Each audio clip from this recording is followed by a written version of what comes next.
Hi everyone, I'm Clem and welcome back to my channel. Today I'm going to be sharing with you the books I read in October, and for once I finally read some books. I read six books in October, and actually I all rated them 4 stars, so that's why I named the video like this, because it's kind of weird, but actually no, not really, because it's like my average rating, so yeah, but still weird a bit. So I'm just going to drink my tea and we shall start. So the first book I read in October was Vetiver by Christine Lynn Ehrman. This is the first book in the Vetiver series. I don't know if it's a trilogy or a series. I don't know how many books there's going to be in this series. So the series. And so in this story, we are following 4 teenagers. So Violet, Justin, Isaac, Maya, and actually 5, and the last one is Harper. They all live in the very strange and mystical town of Four Paths. And in this town, for centuries, there have been beasts, or they call it the Grey, in the forest that takes girls or people and they never come back. Like they go in a fog and they never come back, and we don't know really what it is. And at the beginning of the story, we're following Violet, and Violet just arrived to this town and she doesn't know anything about this town, even though her mom used to live here when she was younger, but we don't really know why she left or why she never come back. And actually she's coming back actually because her sister that still live in Four Paths is dying or is sick, so she's coming to see her sister. And from then, Violet is discovering that weird stuff are happening in Four Paths, and that the 4 families that founded Four Paths, so the one of Isaac, the one of Justin and Maya because they're brother and sister, the one of Harper and the one of Violet, all have something to do with the Devouring Grey. And they actually are the protector of the town, and they all have a sort of a power to help protect the town. And so Violet discovered that she can actually resurrect things. Like she discovered that while resurrecting her aunt's cat. And a lot of things happen from then, because like there are at the same time the main story, so the one around the Grey, and also you discover that something really weird is happening with some part of the town, like really bad people. And at the same time you're following those 5 teenagers who are discovering themselves and their powers, and it's really amazing. I gave this book 4 out of 5 stars, obviously. And what I really liked about it was the vibes it had, because this town lost in nowhere with weird things happening and with founding families being involved in it, really made me think of Vampire Diaries and all those sort of things, and I really liked it. The next book I read, and actually I listened to it, was Soul Kill Girl by Claire Legrand, and I gave this book 4 out of 5 stars. In this story we're following 3 girls, Zoe, Valerie called Val, and Marianne, and they all live on Soul Kill Island. And at the beginning, Marianne is arriving with her sister and her mom on Soul Kill after her father died. And very quickly, again, Marianne is witnessing some weird stuff. Like one day she wakes up in the middle of the night and she goes to the forest and she finds weird stuff, and then there are moose talking to her, and it's really, really weird. So this is the point of view of Marianne, and when you only follow the point of view of Marianne, you understand that something is really weird. And it's weird because there is a legend on Soul Kill that there is a beast that steals girls every now and then. Like a lot of girls have disappeared on Soul Kill, and it was always girls. And they made this like sort of urban legend about the monster called the Collector, and he feasts actually on girls. But Marianne doesn't really know that. But she discovered this story with her friend Zoe, and Zoe recently lost her best friend Thora, and it is said that she was being collected by the Collector. And then you have Valerie, and Valerie, when you read a point of view, you discover that she has something to do with the Collector, and that actually it is a sort of beast that needs to feed on girls, and that the story is true. And from then, a lot of things are happening. Like, you go deeper into this very mystical and fantastic story. And it was really great, though I'm a bit disappointing with the ending, because I'm going to spoil right now. So as long as I have my hand like this, I'm spoiling. So at the end, Marianne is dying, and she had to die, okay? I understand. But the last chapter, she comes back to life, and I'm like, why? Why can't someone stay dead for once? Like, it could be great, like, for someone to stay dead. So that's just what I didn't like about the ending, but the rest of the book was really great. So what I really liked about this book was, once again, the mood, because we were on an island and there was sort of secluded place and with all this mystery, and Marianne doesn't understand a thing about it, and so it's just like us, the reader. So it's really nice to have a character you can see yourself in. But two negative points about this book, except the ending. It's the first one was that it had, for me, a too slow beginning, because it takes time to really go deep into these fantastic elements in this book, and into the story, and into the collective things, and I was a bit disappointed about that. And also, I would have needed more explanation about something that comes later, and that has to do with magic.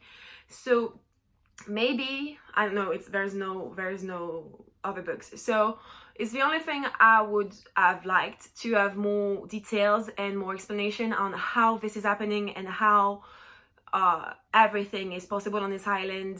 And yeah, except that, it was good. Next, I listened to The Red Scroll of Magic, and it's the first book in the Elder's Curse, and it's the new trilogy by Cassandra Clare, and we're following in this one Magnus Bane. Magnus Bane is the main character of this series.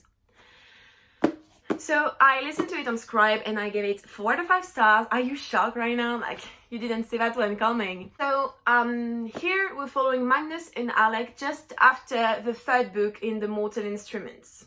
So it's just after the Battle of Idris and everything that happened during this battle, like, and so many deaths also.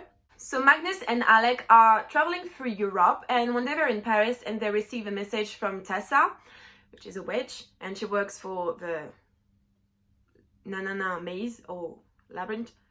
She works somewhere, and she tells Magnus that there is a rumor that Magnus started a cult around a deep eye demon, and actually it's his father. And so she asked Magnus to find what it's about, and to actually stop the cult, because they're actually killing fairies and humans and a lot of people, so it's a bad cult. And so Magnus is not sure, like, he thinks, like, it rings a bell for him, this cult, and that's called the Elder's Curse, no, the Crimson End. And he has flashbacks of him creating this cult, or he's not sure. So he's going to investigate this with Magnus, with Alec, and actually they're going to discover that it's way worse than what they thought. When I first heard of this book, I wasn't the most excited reader. I didn't want to read it at first, but then it was on Scribe, so I picked it. And actually, it was everything I expected from Cassandra Clare. It was funny, because the main character is Magnus, and this character is 100% funny all the time. So it was really enjoyable to read that. And it was also enjoyable to read from the Magnus perspective, and to see more of his life. After I saw the big revelation, or the big plot twist, I'm not sure it was a plot twist, but the revelation coming like from far away, so I wasn't surprised, but I didn't really care at the time, because it was good what I was reading. And another point that was really great, since it's happening before all the books that came out, you see some characters, and it was really great to see them. For instance, you see Aline and Ellen, and everything is fine for them right now, but in the next books, it's not going so well. And also you see Malcolm Fade, and Malcolm Fade is like the bitch in one of the series, and it was so good to see him, and everyone was so nice to him, and I was like, you shouldn't be nice, just kill the bastard, he's going to kill so many people, just kill him, he's a bitch. Like, kill him and you will be like happy after if you kill him. Next, I reread the second Harry Potter by J.K. Rowling, so Harry Potter in the Chamber of Secrets, but I read the illustrated version. Yes, it doesn't have his dust jacket in it, but I can show you. Okay, the only page that's not illustrated, but you see it's illustrated. I don't have anything to say about this book except that I gave it 5 out of 5 stars. The only one in this video is going to be 5 out of 5 stars. Still great, still amazing, still all my childhood, still whimsical, still perfect. Just so I'm talking a bit more about this book, I'm going to show you some of my favorite illustrations in this book. So if you haven't read it and you don't want to be spoiled, then just go away for now. So I'm going to show you this one. This one I find it's really beautiful. It's about the ghost and I think it's really well made. The second one is this one. I don't know, I love it. It's just, I don't know, I want it as a poster. It will be creepy but also very nice. Then we have this one, and come on, this is Hogwarts with snow and with little snowmen here, and it's just so perfect. Like, it puts me in the Christmas mood right away. Then we have this one and this one. I love it. It's when Harry is going inside the Not book, the journal. And I love it. Look the colors. Look, it's just perfect. And the last one is my fave of all time. Is this one. Look at him. Look, it's just so beautiful. I love him. Like, look at this beauty. I love this book for his illustration. Like, Jim Kay is a genius. I read Coraline by Neil Gaiman. So I gave this book 5 out of 5 stars. No, 4 out of 5 stars. After that, I read Coraline by Neil Gaiman, and it was one of my Halloween reads for October. So if you don't know what Coraline is about, we're following Coraline, and Coraline just arrived in this house with her parents. But one day, she's very bored. Her parent doesn't take care of her, and one day she finds a door in a living room, but the door is locked. But then later she comes back and the door is not locked, and she arrives in a replica of her house, except her parents here are different. They have buttons instead of the eyes, and they're amazing and so caring and so nice that she wants to say her forever, but actually there is something wrong actually, and you're going to discover that and see Coraline's dealing with that and everything. This is one of my favorite stories. I first read or knew this story through the film that I went to see to the cinema, and every time I watch the movie, even now, and I'm 22, I am on the edge of my seat. It makes me so uncomfortable because the fake mom is the worst, and the mood to it is just like some Tim Burton movies. Like, they're just so creepy, and you're just like, I don't want to live that. This makes me uncomfortable. I don't know how. It's not scary. It's just really, really uncomfortable. And this book was like that, and maybe even worse, because reading it was so much different than watching the story. And also, in this version, there are some like drawings, and the drawings are so weird and creepy that it put me in the mood for Halloween right away. But it was really, really, really creepy. And last but not least, this month I read Anna Caritas by Patrick Isabelle, and this is the first book in this series. So in this book, we're in St. Hector, and we're following a group of friends, very nice school, and the main character is William. And at the beginning of the story, a girl, Marianne, comes back to school after leaving the town a couple of years ago after the death of her parents. And everyone thinks that Marianne killed her parents because she's a witch and she did some sort of sacrifice or something like that. So everyone is scared of her. But one day, William is going with his friend to the house of Sabrina, and to have fun, they're doing a session. But the sessions go wrong, and from then, a lot of weird things are happening. People are starting to die, and Sabrina is really changing, like something is wrong with her.